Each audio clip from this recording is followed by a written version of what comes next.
Good evening, Facebook family. I'm going to give you all a few minutes to log in.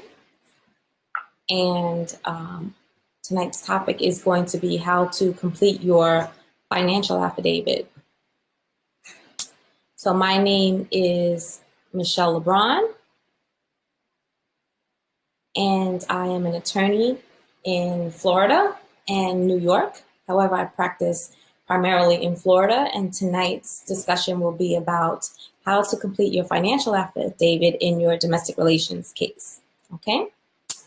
So any case that's filed for dissolution of marriage or paternity or child support or modification, you must complete a financial affidavit pursuant to Florida statutes. Lots of people who come to see me panic when they see this affidavit because makes them think about their finances.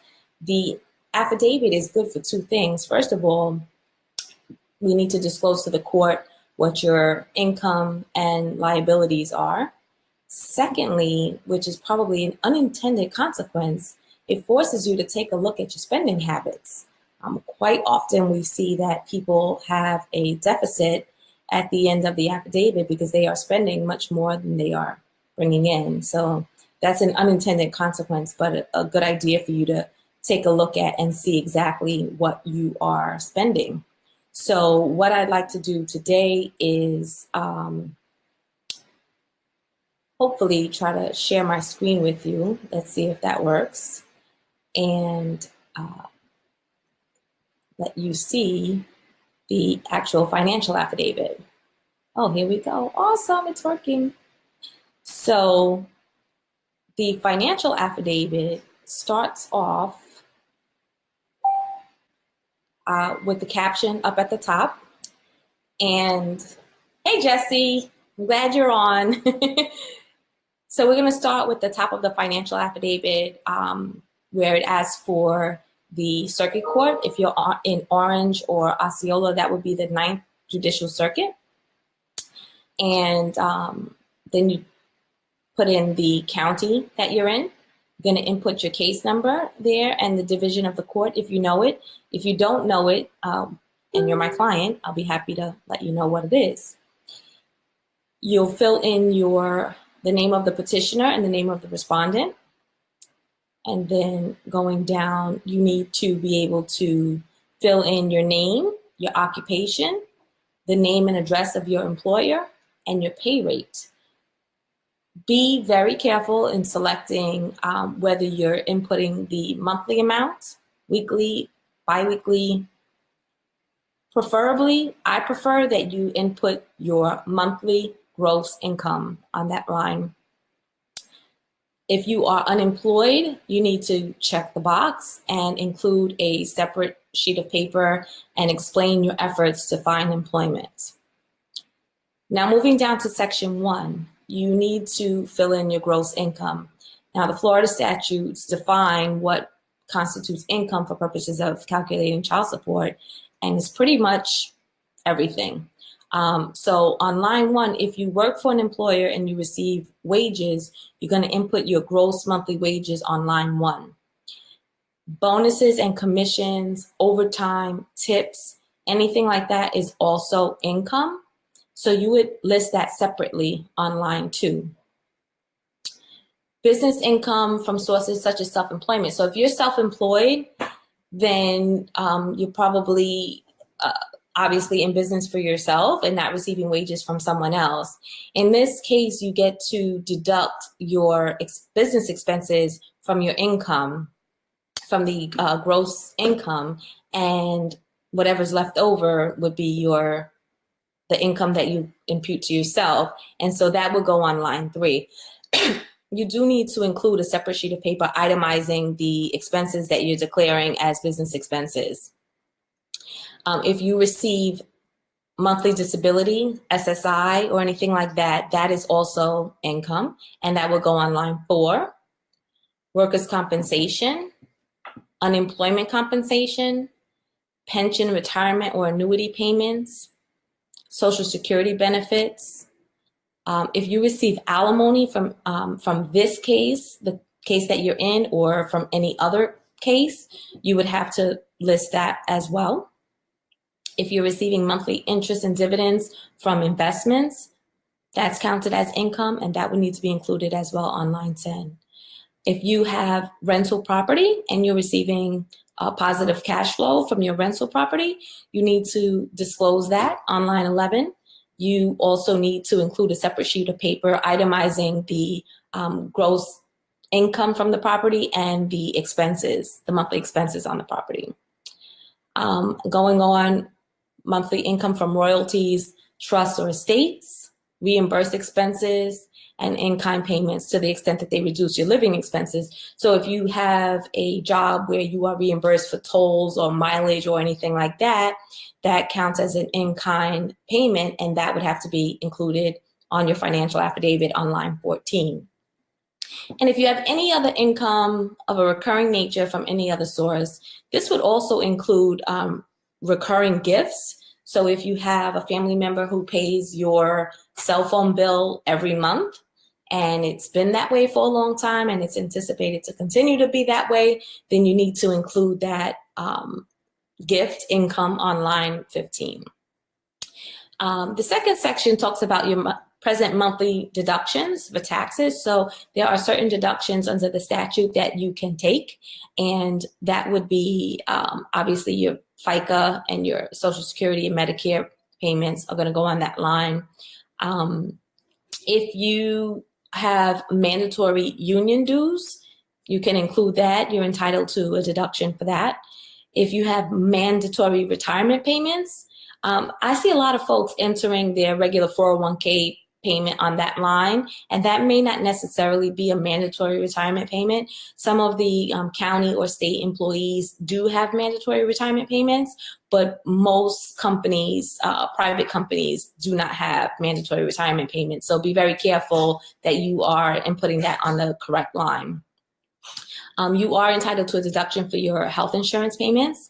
On this line, you're going to include the health insurance payments for yourself only, not for your children from this relationship for this case, okay? There will be another line on another page for you to document the amount you pay for your children's health insurance. If you are paying, if you have actual monthly court-ordered child support that you pay for children from another relationship, then that amount you are entitled to a deduction for. If you are voluntarily making child support payments to another parent of another child, one of your previous children, you are not entitled to a deduction for that, only if it's court ordered. Okay, so then at this point you would, on that top section, you're gonna total up all of your income, and after your deductions, you'll total up your deductions, you'll do the math, and subtract line 26 from line 17. And on line 27, you will enter your net monthly income. Remember, your child support, and I've discussed this in prior videos, your child support is based on the net monthly income of both parents. So that's the line that that net monthly income is going to come from. Now, on the next page, on page 3, you have to list your monthly expenses, and there's a section for your household expenses. Now, I should note that this financial affidavit is for individuals who have income of under $50,000 gross annual income. There's another form that's called a long form for individuals with income over $50,000, but for purposes of this demonstration, we'll use the short form, and maybe we'll do another video explaining the long form. But for this video, we're going to use the short form, and on page 3 is where you will itemize your monthly expenses. There's a section for your household expenses, mortgage, rent, taxes, property taxes, utilities, your telephone bill, food inside the home, so groceries that you buy inside the home, meals outside the home, repairs and maintenance to your home. And then there's a line for other, in case there's some other expense that's not necessarily stated there. Your automobile, gasoline, repairs, and insurance in section B. Children's expenses, this is where you're going to list the expenses that you have related to the children, daycare expense, and ideally you want to list the monthly amount on these lines. If you don't know the specific dollar amount, you should put a little asterisk and note that it's an estimated amount. So you're going to list in section C your daycare expenses, lunch money, clothing, grooming, gifts for holidays. So I guess technically the gifts for holidays is if you buy gifts for your children from your children for family members and things like that. You can just estimate what that amount would be because it's probably not something you do every month. If your child has uninsured, uncovered medical or dental expenses, this is a line where you want to list that monthly amount. And section D is for the health insurance of your child, and you will list the amount that you pay for the insurance for the children only. Now, bear in mind, some insurance plans have, you might have to call your benefits department to find out what the breakdown is, because they may, the price that you see on your pay stub may be for the entire family. So you might have to call the benefits department and find out how much you pay if it was just the employee, and how much it would be if it was the employee and the spouse. And there's usually a third amount of how much it is for the employee plus children. And so you would need to probably do a little bit of math and figure out what portion is for the children's health insurance, okay? And if you're paying life insurance for the children, you would list it there as well. Section E is the monthly amount that you spend on clothing, your medical and dental uninsured, uncovered medical expenses, grooming, entertainment, gifts, religious organizations. If you make regular tithes to church or some other organization, you can list that there. There's a line for miscellaneous or others. So if you have any other expenses that are not stated there, you would use these blank lines for that. Section F, payments to creditors. Here's where you would list any payments you have for maybe if you have a credit card payments, you might have student loan payments. You can itemize those in section F. So on line 28, you are going to add up all of your monthly expenses and put the total on line 28. And then beneath line 28 is the summary. So you will take your present monthly net income, and that number is on line 27. You can take that number and put it on line 29, fill it in there. You are going to, on line 30, you're going to list the total of your monthly expenses, okay? And then you need to calculate the difference between the monthly net income and your monthly expenses. If after you pay for everything, there's money left over, you will fill that number in on line 31, and that would be a surplus. If you are spending more than you earn, then you have a deficit, and that needs to be filled in on line 32. Okay. Going on to section 3 is your assets and liabilities. And so there are some specific lines there for cash on hand, cash in banks or credit unions, stocks, bonds, notes, the value of your real estate, the value of your automobile, other personal property, the value of your retirement plan. If you have a profit sharing, pension, IRA, 401k, accounts such as those, you would list the value there, okay, in that first column after the itemized asset. Now, if you are claiming that one of those assets is non-marital, then over on the right-hand side, you would check the box for either husband or wife, whichever party is claiming that the asset is non-marital. Non-marital means that it was purchased prior to the marriage.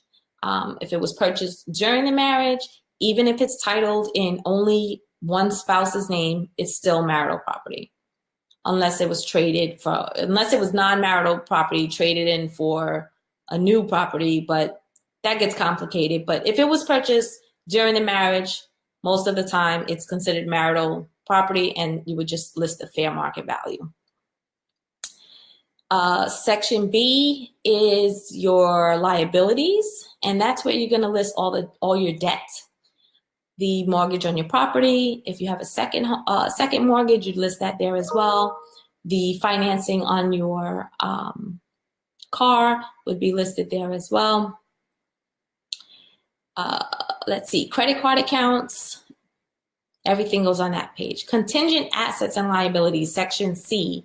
If you are aware that you have that there's a possibility that some income will be coming to you. So for example, if you are entitled to accrued vacation pay or sick leave pay that you haven't used and it's going to be paid out to you, that would be considered a contingent asset. Okay, if you are expecting an inheritance or something of that nature, that would be a contingent asset. If you filed your taxes and are expecting a refund but haven't received the refund yet, that refund is a contingent asset. And the same goes for your contingent liabilities. It's any debt which you believe you should be responsible for that may not yet materialize, but you know that it's coming up and you're going to have that debt, then you would list that under your contingent liability. Section 4 just refers to your child support guidelines worksheet. If there are minor children of this relationship, then we would indicate there whether or not a child support guidelines worksheet will be filed in this case. If there are children, we will be filing a child support guidelines worksheet. So if there are no children, then you would check the box that we're not filing a child support guidelines worksheet. And then this document needs to be signed and notarized. If you are my client, I would prefer that we review it together before you go the extra mile and have it signed and notarized. But we can, so that we can take a look and make sure you've captured all of your expenses. One thing to note is that for purposes of your divorce case, this document is very, very important because you need to be able to itemize all of your income and expenses that you expect to have. For purposes of a child support case, the court is only concerned about your income and any allowable deductions that are usually listed on the first and second page. So that will conclude our talk on the financial affidavit. If you have any questions or would like to have us review your case or assist you in completing a financial affidavit, you can give us a call at the number on the bottom of the screen there. There it is. And we will be happy to help you. Again, my name is Michelle Lebron, and thank you for tuning in. I hope you found this very helpful. Have a good night. Bye-bye.